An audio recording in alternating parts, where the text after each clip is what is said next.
सुधांशु जी, इस बात से आप इनकार कैसे करेंगे कि कोरोना के दौर में अगर आप तमाम चीजों के लिए विशेष प्रावधान कर रहे हैं तो प्रश्नकाल के लिए इतना विशेष क्यों कर दिया कि उसको खत्म ही कर दिया?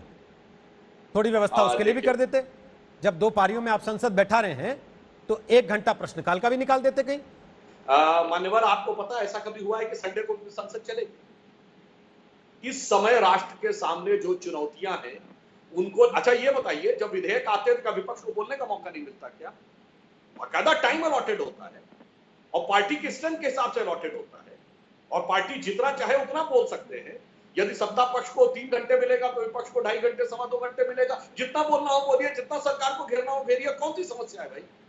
ये तो व्यक्तिगत प्रश्नकाल की बात है ना, जो सांसद व्यक्तिगत प्रश्न उठाते हैं। तो इस समय व्यक्तिगत से बड़ा राष्ट्रगत समस्या है, इसलिए सर्वप्रथम एक संक्षिप्त कालखंड के लिए हो रहा है जिसमें कोई छुट्टी नहीं है, ना सैटरडे ना संडे।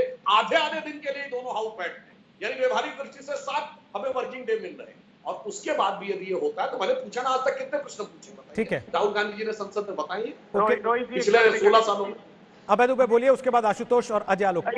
बोलिए अभय दुबे। पहले तो मैं बधाई देता हूं, धन्यवाद देता हूं कि आज सुधांशु जी ने स्वीकारा कि भीषणतम बेरोजगारी और अर्थव्यवस्था बदहाल हो गई। उन्होंने कहा कि उस पर चर्चा क्यों नहीं कराते। मैं पूछना चाहता हूं, भारतीय जनता पार्टी शासित जो राज्य हैं वहां पर क्या क्वेश्चन आवर्स को हटा दिया गया है? अभी मेरे मध्य प्रदेश में सदन प्रारंभ होने वाला है, अभी छत्तीसगढ़ में समाप्त हुआ, किसी राज्य सरकार में समाप्त नहीं हुआ। एकमात्र आपको महामारी का भय सता रहा है सुधांशु त्रिवेदी जी। ये महामारी का भय नहीं है, ये आपकी आर्थिक दृष्टिकोण से जो नाकामी है और भीषणतम भ्रष्टाचार है उस पर मात्र पर्दा डालने के लिए ये प्रश्नकाल को समाप्त किया जा रहा है। और ये प्रजातंत्र की समाप्ति का पहला कदम है। मैं फिर कहता हूं, आपसे आग्रह, आप तो खुद सांसद हैं, आप उस प्रश्नकाल के महत्व को नहीं समझते।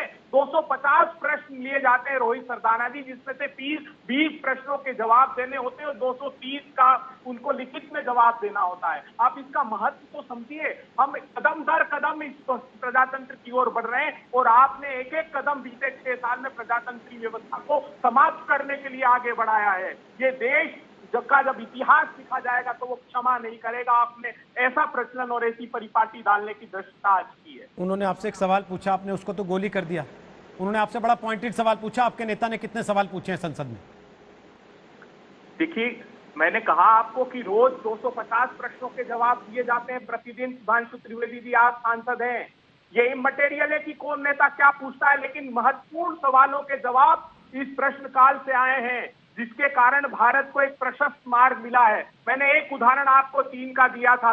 हमको सवालों के आधार पर पता लगता है, जैसे आपने 2018 में ही एक सवाल, अभी 2020 अगस्त में एक सवाल का जवाब दिया था कि टिकटॉक से कोई थ्रेट नहीं है हिंदुस्तान को। तब देश के लोग जान पाए कि आपने सिर्फ राजनीतिक उद्देश्यों के लिए, आपकी छवि को बचाने के लिए निर्णय लिया है। तो महत्वपूर्ण प्रश्नों के जवाब इस प्रश्नकाल से आते हैं और ये आत्मा है देश की स्वस्थ प्रजातंत्री व्यवस्था की। इस शरीर में से आत्मा को निकालने की धृष्टता मत कीजिए। अभय जी, अब एक बात और स्पष्ट कर देता हूं। अभय जी, प्रश्न पूछने पे कोई रोक नहीं।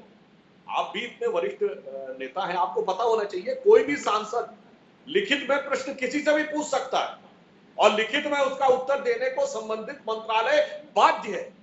और कोई रोक नहीं है कि सांसद वह अपना प्रश्न और उसका उत्तर मीडिया में सार्वजनिक नहीं कर सकता है। पूरी स्वतंत्रता है। जो प्रश्न वो पूछिए, लिखित में जवाब आएगा और आप चाहे तो उसको मीडिया में जारी कर दीजिए। यहां पर सिर्फ संसद का वह कार्य समय बचाने की बात है, क्योंकि सिर्फ 4 घंटे व्यवहारिक दृष्टि से 7 ही दिन, मतलब 14 दिन चलेंगे तो 7 दिन का समय मिलने वाला है। इसलिए मैंने यह बात कही। और फिर मैं एक बात आपसे कहना चाहता हूं, पिछला सत्र था ना, बताइए ना, आपने अर्थव्यवस्था पे, बजट पे कितने प्रश्न पूछे?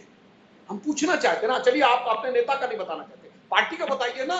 ये तथाकथित बेरोजगारी और ये सब आपने कहा, हमने थोड़ी कहा। हमने कहा वैश्विक समस्या है, कोरोना जैसी महामारी कभी नहीं हुई डॉक्यूमेंटेड हिस्ट्री में। आप बता दीजिए कितनी बार आपने बजट सत्र में बजट का प्रश्न उठाया? बताइए, आप प्रश्न बताइए। प्रश्नकाल में उठाए गए, हम भी वहां बैठे हुए थे। कितने लोग बजट में प्रश्न उठाते थे? ठीक है, अभय जी के पास जाऊं वापस, उसके पहले आशुतोष और अजय आलोक। आशुतोष, क्या सरकार प्रश्न पूछने के अधिकार को कुचल देना चाहती है संसद में भी, जैसा विपक्ष कह रहा, या वाकई एक विशेष परिस्थिति है? पहली बात तो आपका यह सवाल गलत है, और इसलिए सवाल यह गलत है क्योंकि लोकसभा और राज्यसभा के अंदर जो है वहां फैसले करने का जो एब्सोल्यूट राइट है वो सिर्फ स्पीकर और सभापति के पास है। तो अगर कांग्रेस पार्टी को किसी बात पर आपत्ति है तो कांग्रेस पार्टी को स्पीकर महोदय के पास जाके या सभापति महोदय के पास जाके अपनी आपत्ति दर्ज करानी चाहिए और उनसे कहना चाहिए कि भाई जो काम आप कर रहे हैं ये लोकतंत्र के हिसाब से ठीक नहीं है। अब दूसरा सवाल यह है कि क्या स्पीकर महोदय अपने स्तर पर फैसला कर रहे हैं या सरकार के परामर्श से सलाह करने के बाद कर रहे हैं, ये मैं जनता के लिए छोड़ देता हूं। अभी मैं थोड़ी देर से मैं सुधांशु जी को सुन रहा था। अगर सुधांशु जी की बातों से जो मुझे लग रहा है, मुझे तो ऐसा लग रहा है कि इस देश की संसद के अंदर सवाल पूछने का अधिकार भी खत्म हो जाने वाला है। क्योंकि अगर आप कोरोना का बहाना ले रहे हैं तो फिर मेट्रो क्यों शुरू होने वाली है, मार्केट क्यों शुरू होने वाला है, अनलॉक क्यों शुरू होने वाला है, ये सारे ऐसे सवाल हैं।